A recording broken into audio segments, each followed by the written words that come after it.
Well, we continue our focus on the mine workers that remain underground in Stilfontein following the Police Minister's engagement, of course, with community members. We're now joined by the NUM's Livhuwani Mammburu. Good afternoon, Livhuwani. Thank you very much for joining us on the program.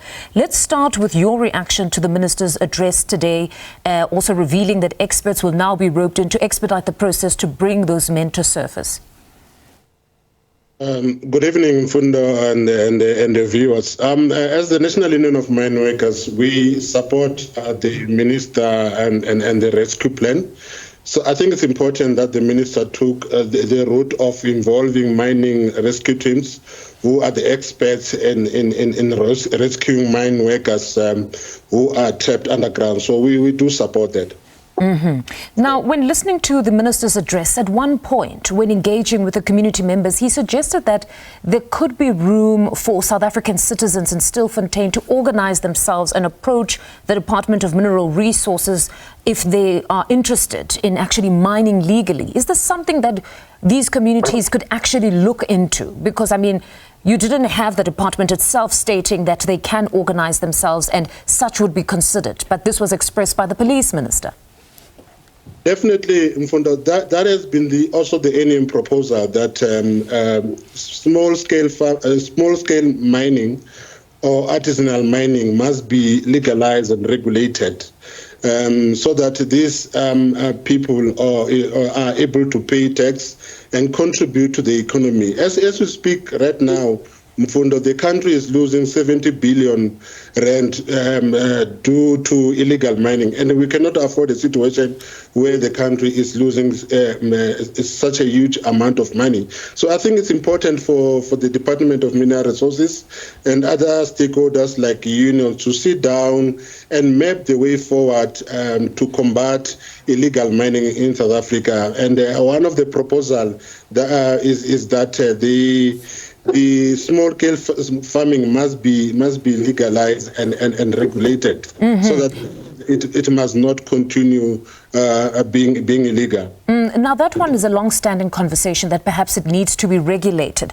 But would the overheads not increase here? Because if you had the bigger mining companies deciding that even though there were still reserves underground, it was no longer profitable for them, it would be far too expensive to mine the reserves that are still underground. Now you've got the small-scale miners. In this instance, if we were to regulate, would there not need to be geologists that are brought on board? The safety standards would have to be upped somewhat. Would this not increase the overheads and end up seeming as though artisanal mining or small-scale mining is also not so lucrative? I think there's no other proposal, Mfundo. The only proposal or the only thing that can be done if we don't want to go the route of legalizing and regulating is to close down the mines, is to rehabilitate them.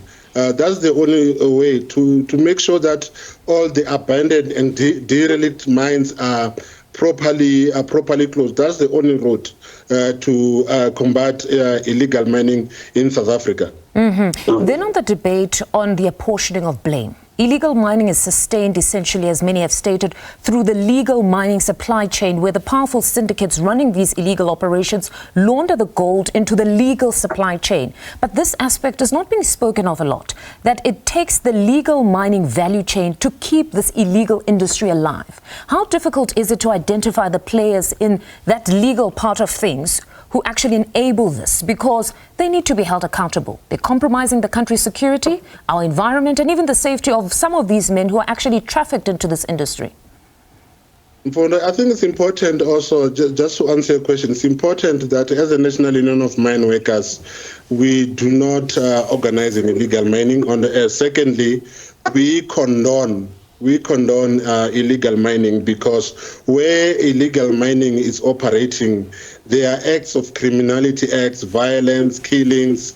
In communities where it's happening, you find a situation where women are gang raped and other negative things happening. So it's a difficult one to identify syndicates that operates in the dark. I think the law enforcement agencies must also get intelligence that will help them to identify those syndicates that operates in the dark. So as the National Union of Mine Workers, that is what we can propose. And then just to take you back to the conversation around artisanal mining, what can we honestly attribute to the state's decades-long failure to nip the unregulated and illegal artisanal gold mining industry in the bud? Because there seems to be lack of appetite in as much as you keep pushing for them to regulate the space. What do you believe we can attribute this lackluster kind of attitude to? I think it has been left for long. It has been happening for years, and then the government is now acting when illegal mining has been happening for years. I mean, I'll give you an example now of something that is happening in Klerksdorp. We've got Chinese illegal gangs that are mining chrome illegally in South Africa. And the Department of Mineral Resources and Energy, the law enforcement agencies are aware of Chinese gangs that are looting and stealing chrome in Klerksdorp and transporting it through the Mozambican border. So it's situations like this. And then where we must not look at the situation that is happening only at Stilfontein. The government or law enforcement agencies must also deal with Chinese gangs that are stealing and looting chrome in Klerksdorp as we speak right now.